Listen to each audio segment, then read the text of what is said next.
Agora a gente muda de assunto e fala sobre a longevidade da população brasileira, que está aumentando bastante, né? E com esse aumento a gente tem também uma procura maior por uma profissão que foi regulamentada há pouquíssimo tempo, a de cuidador de idosos. Roda o VT. Nos próximos 12 anos, o número de brasileiros acima de 60 anos deve passar dos atuais 29 milhões para mais de 41 milhões. Em São Paulo, os novos idosos estão chegando à velhice com mais doenças crônicas e limitações do que os seus antecessores. Esse cenário aparece em um estudo da USP, o SAB, Saúde, Bem-Estar e Envelhecimento, que acompanha o envelhecer na capital paulista desde 2000. O trabalho faz parte de um projeto da OPAS, Organização Pan-Americana de Saúde, que envolve 7 centros urbanos no mundo, como São Paulo, Buenos Aires e a Cidade do México. As mulheres são as que apresentam mais dificuldades para as atividades básicas e instrumentais, 19% e 42%, respectivamente, contra 12% e 25% de homens, segundo o levantamento. Isso faz aumentar a importância da profissão de cuidador, uma ocupação que sempre existiu, mas que só foi regulamentada há alguns anos. É isso que vamos acompanhar a partir de agora, aqui no Revista da Cidade. Agora a gente vai conversar sobre os cuidadores de idosos com a Mônica Andrade Tobias Maciel. Ela é conselheira da diretoria da Sociedade, na diretoria da Sociedade Brasileira de Geriatria e Gerontologia. Bem-vinda à revista, tudo bem? Obrigada, tudo bom? Prazer conversar sobre esse assunto, afinal de contas a gente está percebendo aí que é uma profissão, pelos números que a gente acabou de conversar e comentar no VT, é uma profissão que vai se fazer ainda mais necessária, falando aí em números de profissionais, né? No futuro muito próximo, com o envelhecimento tão rápido da população, né? É isso mesmo. Né? O que a gente tem visto e os estudos têm demonstrado é que está havendo uma mudança na transição demográfica, o aumento de idosos. Então, a pirâmide, que era constituída pela base com crianças, com jovens, agora está tendo mais idosos, claro, né? Então a gente precisa... Uma relação natural, né? Uma relação natural, e a gente vai precisar de pessoas capazes de atender às necessidades dos idosos. Agora, o curioso desse estudo também, me chamou bastante atenção esse dado, é claro que a gente não vai entrar nessa seara, né? Não somos da área médica para poder dizer o que está acontecendo, mas fica como um alerta, se as pessoas em casa de repente não atentaram para isso. Apesar de os estudos na área médica, os avanços da medicina, os avanços da informação com relação à alimentação, qualidade de vida, exercícios físicos, a gente tem visto as pessoas envelhecerem mais doentes, com mais limitações, né? Com problemas articulares, com doenças crônicas e precisando da ajuda de outras pessoas para viver a terceira idade de uma forma mais tranquila. Isso. Então, aí sim que a profissão de cuidador de idoso se faz ainda mais necessária. Qual é o momento que a gente consegue perceber que aquele idoso está precisando de uma ajuda no dia a dia? Então, como você colocou, Regiane, o envelhecimento é uma conquista, né? A gente precisa comemorar essa conquista.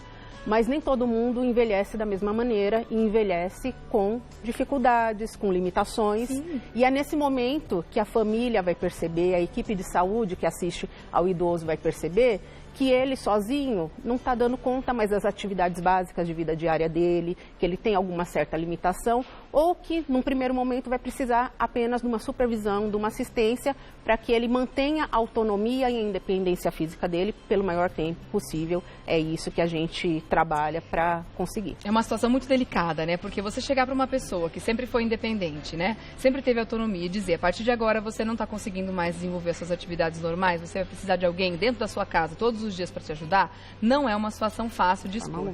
Então, o que acaba acontecendo muitas vezes é que essas pessoas se fazem mais necessárias depois que um acidente aconteceu. Depois que aquele idoso sentiu na prática que não tem mais condições de ficar sozinho, né? Na sua casa ou... enfim, fraturou um osso, aconteceu algum acidente muito... que depois sim vai precisar daquele cuidado, né? Eu queria que você desse uma dica para que as pessoas em casa...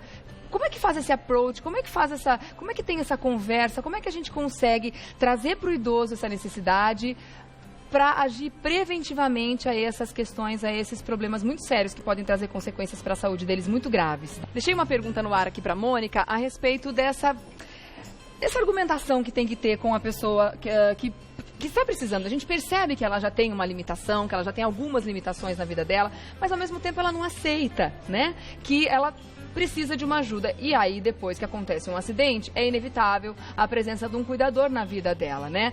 Existe uma forma da gente conversar com ela? Como é que pode ser esse approach para que a gente consiga prever esses problemas, né? Prevenir, na verdade. O que a gente avalia como essencial é isso que você está colocando. É importante que tanto a equipe de saúde, principalmente a família, entendam que o idoso precisa participar dessa conversa, né?